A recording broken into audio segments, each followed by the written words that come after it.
New York. L'inspecteur Harris, oui, comme le pain de mie, est chargé d'enquêter sur un meurtre sordide, horrible, ignoble. Un meurtre, quoi.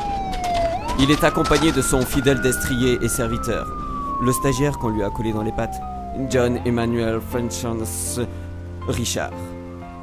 Tous les deux n'auront de cesse de remuer, retourner dans tous les sens leur touillette dans leur café, juste pour se poser cette question. Sachant que Jean a 2 fois l'âge de son frère, qui lui-même a 1/3 de l'âge de sa grand-mère, de quelle couleur est la voiture blanche de... Oui, enfin, qui l'a tué? Bah, tu es qui? C'est ce que vous allez découvrir dans Enquête à New York.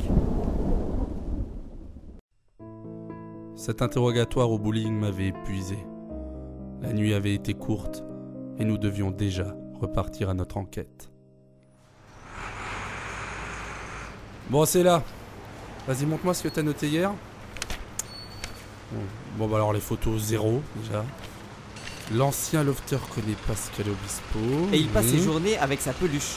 Qui? Obispo? Bah non, le lofter. Ouais, donc t'as rien noté sur le crime, quoi. Bah, j'avais plus d'encre. Ah ouais, tiens, bah tu sais quoi? Va me chercher le ballon là-bas. Ouais, d'accord. Le jour était à peine levé qu'il était déjà pourri. En plus, j'avais fait un rêve horrible. J'étais au Brésil, bras nus, la sueur au front, entouré de Machu Cambos qui jouait l'intégrale d'André Rieu au ukulélé. Il faisait chaud, mes intestins supportaient mal l'alcool local, alors que mon stagiaire jouait au bowling, avec la tête de la victime. À mon réveil, tout s'était éclairci. J'étais maintenant persuadé qu'il y avait un coupable. J'ai pas trouvé. De quoi? Bah le ballon. Vas-y, sonne. Au fait, rappelle-moi de t'apprendre à sonner. Bonjour. Police criminelle. On aurait quelques questions à vous poser. Entrez. Je ferme la porte à double tour parce que je suis paranoïaque. Inspecteur Harris. Comme le pain de mie. Richard, mon stagiaire. On aurait quelques questions au sujet du meurtre au bowling. Ja, je vous écoute. Est-ce que vous auriez vu quelque chose? Oh, vous savez, le nécessaire est souvent invisible pour les yeux. Et les yeux ont besoin d'une acuité cérébrale nourrie de l'intuition intrinsèque à la théorie post-freudienne bilatérale. Oui, bien sûr. Pour le meurtre, Bah, je n'ai rien vu. vous pensiez qu'elle avait des ennemis? Écoutez, selon Kant, dans la Grèce... Excusez-moi, on pourrait pas juste couper cette merde là parce que... Ah, les carillons, c'est un cadeau de mon beau-frère. Voilà.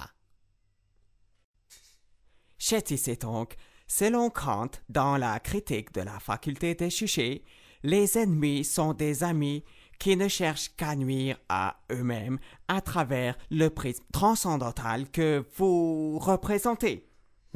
J'entends bien. Oh non. Mais coupez cette merde! Merci.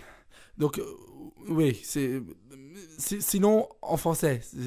Parce que je comprends rien du tout. Chef, on a les résultats du labo. Il y a ses empreintes partout dans la pièce. Ah, et il est fiché? C'est qui? C'est elle. Richard, tu sors. Tous ces témoignages ne m'avançaient guère. Je portais tous mes espoirs sur Jojo le Macro, ancien poissonnier qui avait laissé les sardines pour les morues.